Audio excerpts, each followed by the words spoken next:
Yes BP news daily ಎಕ್ಸ್‌ಪ್ರೆಸ್‌ಗೆ ಸ್ವಾಗತ. ಹುಬ್ಬಳ್ಳಿಯಲ್ಲಿ gas cylinder ಸ್ಫೋಟ, ಅಯ್ಯಪ್ಪ ಮಾಲಾಧಾರಿಗಳಿಗೆ ಗಂಭೀರ ಗಾಯ, ಕಿಮ್ಸ್ಗೆ ದಾಖಲು. ಆಸ್ಪತ್ರೆಗೆ ಭೇಟಿ ನೀಡಿದ ಸಚಿವರಾದ ಸಂತೋಷ್ ಲಾಡ್, ಡಾಕ್ಟರ್ ಜಿ ಪರಮೇಶ್ವರ್. ಹುಬ್ಬಳ್ಳಿಯ ಸಾಯಿನಗರದ ಅಜ್ಜವನ ಕಾಲೋನಿಯ ಈಶ್ವರ ದೇವಸ್ಥಾನದಲ್ಲಿ ಸಿಲಿಂಡರ್ ಸ್ಫೋಟದಲ್ಲಿ ಗಂಭೀರವಾಗಿ ಗಾಯಗೊಂಡು ಕಿಮ್ಸ್ನಲ್ಲಿ ಚಿಕಿತ್ಸೆ ಪಡೆಯುತ್ತಿರುವ 9 ಅಯ್ಯಪ್ಪ ಮಾಲಾಧಾರಿಗಳ ಆರೋಗ್ಯವನ್ನ ಇಂದು ಕಾರ್ಮಿಕ ಹಾಗೂ ಧಾರವಾಡ ಜಿಲ್ಲಾ ಉಸ್ತುವಾರಿ ಸಚಿವರಾದ ಸಂತೋಷ್ ಲಾಡ್ ಹಾಗೂ ಗೃಹ ಸಚಿವರಾದ ಡಾಕ್ಟರ್ ಜಿ ಪರಮೇಶ್ವರ ಅವರು ಭೇಟಿ ನೀಡಿ ಆರೋಗ್ಯ ವಿಚಾರಿಸಿದ್ದಾರೆ. ಈ ವೇಳೆ ಮಾತನಾಡಿದ ಸಚಿವ ಸಂತೋಷ್ ಲಾಡ್ ಅವರು, ಇಂತಹ ಘಟನೆ ನಡೆಯಬಾರದಿತ್ತು. ನಿಮ್ಮ ನೋವಿನಲ್ಲೂ ನಾನು ಭಾಗಿಯಾಗಿ ಅಗತ್ಯ ನೆರವು ನೀಡಲಾಗುವುದು. ಈಗಾಗಲೇ ಎಲ್ಲಾ ಗಾಯಾಳುಗಳಿಗೆ ಸೂಕ್ತ ಚಿಕಿತ್ಸೆ ನೀಡುವಂತೆ ಕಿಮ್ಸ್ನ ವೈದ್ಯಾಧಿಕಾರಿಗಳಿಗೆ ಸೂಚಿಸಿದ್ದೇನೆ. ಅವರೆಲ್ಲರೂ ಚೇತರಿಸಿಕೊಳ್ಳುವವರೆಗೂ ಚಿಕಿತ್ಸೆಯ ಮೇಲೆ ನಿಗಾ ಇಡುವಂತೆ ಜಿಲ್ಲಾಡಳಿತಕ್ಕೂ ಸೂಚಿಸಿದ್ದೇನೆ ಎಂದು ಹೇಳಿದ್ದಾರೆ.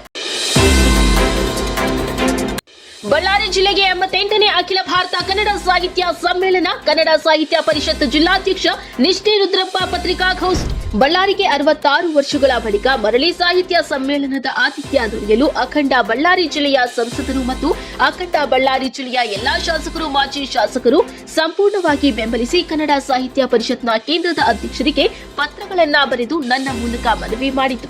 ಅದೇ ರೀತಿ ಬಳ್ಳಾರಿಯ ವಿವಿಧ ಕನ್ನಡ ಪರ ಸಾಹಿತ್ಯ ಮತ್ತು ಸಾಂಸ್ಕೃತಿಕ ಮತ್ತು ಧಾರ್ಮಿಕ ಸಂಘಟನೆಗಳು, 2 ಜಿಲ್ಲೆಯ ಕೈಗಾರಿಕಾ ವಾಣಿಜ್ಯ ಸಂಸ್ಥೆಗಳು, ಸಹಕಾರಿ ನೌಕರರು, ಸರ್ಕಾರಿ ನೌಕರರ ಸಂಘಗಳು, ಶೈಕ್ಷಣಿಕ ವಿದ್ಯಾಸಂಸ್ಥೆಗಳು ಸೇರಿದಂತೆ ಅನೇಕ ಸಂಘಟನೆಗಳು ಕಸುಬಾ ರಾಜ್ಯಾಧ್ಯಕ್ಷರಿಗೆ ಬಳ್ಳಾರಿಯಲ್ಲಿ ಸಾಹಿತ್ಯ ಸಮ್ಮೇಳನ ನಡೆಸಲು ಅವಕಾಶ ಕೋರಿ ಮನವಿ ಮಾಡಿದ ಹಿನ್ನೆಲೆಯಲ್ಲಿ ಈ ಸುವರ್ಣ ಅವಕಾಶ ಬಳ್ಳಾರಿ ಜಿಲ್ಲೆಗೆ ಲಭಿಸಿದೆ ಎಂದು ನಿಷ್ಠೆ ರುದ್ರಪ್ಪ ಹೇಳಿದ್ದಾರೆ. ಬಳ್ಳಾರಿ ನಗರದಲ್ಲಿ ಒಣಮೆಣಸಿನಕಾಯಿ ಮಾರುಕಟ್ಟೆ ಪ್ರಾರಂಭಿಸಲು ಆಗ್ರಹಿಸಿ ವಿವಿಧ ಸಂಘಟನೆಗಳ ಸಹಭಾಗಿತ್ವದಲ್ಲಿ ಎಪಿಎಂಸಿ ಬಂದ್ ಯಶಸ್ವಿ. ಬಳ್ಳಾರಿ ನಗರದಲ್ಲಿ ಒಣಮೆಣಸಿನಕಾಯಿ ಮಾರುಕಟ್ಟೆ ಪ್ರಾರಂಭಿಸಲು ಆಗ್ರಹಿಸಿ ನಗರದಲ್ಲಿ ಇಂದು ನಡೆದ ಪ್ರತಿಭಟನೆಯು ಯಶಸ್ವಿಯಾಗಿದ್ದು, ಬೆಳಗ್ಗೆ 8 ಗಂಟೆಗೆ ನಗರದ ಎಪಿಎಂಸಿಯಲ್ಲಿ ಪ್ರಾರಂಭವಾಗಿದೆ. ಎಪಿಎಂಸಿಯಲ್ಲಿ ಎಲ್ಲಾ ವ್ಯಾಪಾರಿಗಳು ಅಂಗಡಿಗಳನ್ನು ಮುಚ್ಚಿ ಪ್ರತಿಭಟನೆಯಲ್ಲಿ ಸಕ್ರಿಯವಾಗಿ ಪಾಲ್ಗೊಂಡಿದ್ದರು. ಪ್ರತಿಭಟನಾಕಾರರು ನಗರದ ಪ್ರಮುಖ ಬೀದಿಗಳಲ್ಲಿ ಸಂಚರಿಸಿ ಬಳ್ಳಾರಿ ಜಿಲ್ಲಾ ವಾಣಿಜ್ಯ ಮತ್ತು ಕೈಗಾರಿಕಾ ಸಂಸ್ಥೆಯನ್ನ ತಲುಪಿ ಗಡಿಗೆ ಚೆನ್ನಪ್ಪ ವೃತ್ತದಲ್ಲಿ ಸಭೆ ಸೇರಿತು.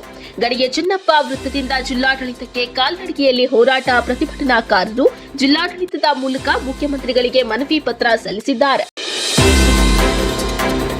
ಬಳ್ಳಾರಿಯಲ್ಲಿ ದಿವಂಗತ ಶ್ರೀ ಹುಂಡೇಕರ್ ರಮೇಶ್ ಅವರ 6ನೇ ವರ್ಷದ ಪುಣ್ಯ ಸ್ಮರಣೆ. ಬಳ್ಳಾರಿ ಜಿಲ್ಲಾ ವಿವಿಧ ವಾಹನ ಚಾಲಕರ ಸಂಘದ ಅಧ್ಯಕ್ಷರು ಮತ್ತು ಹೋರಾಟಗಾರರಾಗಿದ್ದ ಸ್ವರ್ಗೀಯ ಶ್ರೀ ಹುಂಡೇಕರ್ ರಮೇಶ್ ಅವರ 6ನೇ ವರ್ಷದ ಪುಣ್ಯ ಸ್ಮರಣೆ ಅಂಗವಾಗಿ ಶ್ರೀ ಹುಂಡೇಕರ್ ರಾಜೇಶ್ ಮತ್ತು ಕುಟುಂಬಸ್ಥರ ನೇತೃತ್ವದಲ್ಲಿ ಬಳ್ಳಾರಿ ನಗರದ ಜಿಲ್ಲಾಸ್ಪತ್ರೆ ಮುಂಭಾಗದಲ್ಲಿ ಶ್ರದ್ಧಾಂಜಲಿ ಕಾರ್ಯಕ್ರಮ ಮತ್ತು ಸಾರ್ವಜನಿಕರಿಗೆ ಅನ್ನದಾಸೋಹ ಕಾರ್ಯಕ್ರಮ ಹಮ್ಮಿಕೊಳ್ಳಲಾಗಿತ್ತು.